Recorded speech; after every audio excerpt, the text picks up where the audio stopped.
దసరా బస్సుల్లో 50% అదనపు ఛార్జీలట. పల్లె వెలుగుల్లో కూడా అమలు.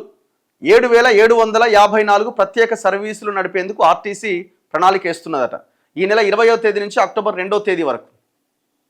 మరి పెంచుడు కార్యక్రమం ఏంది? 50% అదనంగా. మీరు 50% కాదు, అసలు ఆ పెంచేది కూడా సడన్గా తెలియదు ఆ ప్యాసింజర్కి. మీరు చూడండి, నల్గొండ, కరీంనగర్, నిజామాబాద్ ఇట్లాంటి ఏరియాల నుంచి రిజర్వేషన్ ముందే చేసుకుని మనం బయలుదేరే ఉంటాయి. అంటే అక్కడ బస్ స్టాండ్కి వెళ్ళిన తర్వాత కౌంటర్లోని రిజర్వేషన్ టికెట్ ఉంటుంది. 300 ఉందనుకోండి, సాయంత్రానికి 600 అవుతుంది. ట్రాఫిక్ని బట్టి లేకపోతే అక్కడున్న ఇది బట్టి. అయినా కూడా జనాలు కొంటారు, ఎందుకంటే వెళ్ళిపోవాలి కదా అక్కడి నుంచి, తన గమ్యస్థానానికి చేరుకోవాలి కదా. ఇది ఎవరికి తెలియదు అసలు. ఇట్లాంటి తాత్కాలికంగా అప్పటికప్పుడు పెంచేవి ఇష్టం వచ్చినట్టుగా పెంచుతున్నారు. ఇప్పుడు బస్సులు పెంచుతున్నారు, అంత బాగానే ఉందని 50% అదనపు ఛార్జీలు ఏంది?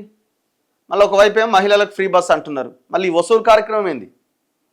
బతుకమ్మ, దసరా పండుగలకు నడిపే ప్రత్యేక బస్సుల్లో అదనంగా 50% ఛార్జీలు వసూలు చేయాలని ఆర్టీసీ నిర్ణయించింది. అంటే ప్రతి 10 రూపాయల టికెట్ మీద 5 రూపాయలు పెరుగుతుంది అన్నట్టు.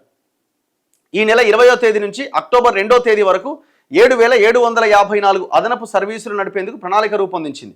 హైదరాబాద్ నుంచి రాష్ట్రం నలుమూలలతో పాటు ఆంధ్రప్రదేశ్, కర్ణాటక, మహారాష్ట్రలకు ఈ ప్రత్యేక బస్సులు నడపబోతున్నారు.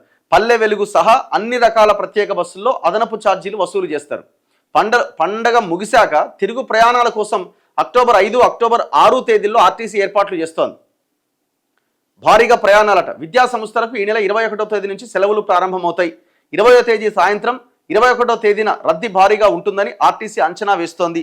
ఈ 2 రోజుల్లోనే 1079 ప్రత్యేక బస్సులు నడిపేందుకు ఏర్పాట్లు చేస్తోంది. సద్దుల బతుకమ్మ ఈ నెల 30న, దసరా అక్టోబర్ 2వ తేదీన ఉండడంతో ఈ నెల 27వ తేదీ నుంచి సొంతూళ్లకు ప్రయాణికుల రద్దీ ఎక్కువగా ఉంటుందని ఈ ప్రణాళిక వేస్తున్నారట. సరే, బస్సులు పెట్టడం మంచి విషయమే, కానీ పల్లె వెలుగు బస్సులకు కూడా రేట్లు పెంచితే ఎట్లా? అంత పేదోళ్ళు ప్రయాణించేది కదా. ఇప్పుడు కార్లు ఉన్నవాళ్ళు కార్లలోనే పోతారు.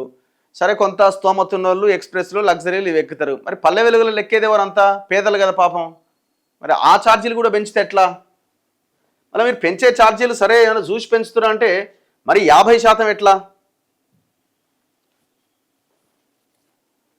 అంతేకాదు, ఇప్పుడు 100 రూపాయల టికెట్ ఉంటే 150 అవుతుంది అన్నట్టు సింపుల్గా.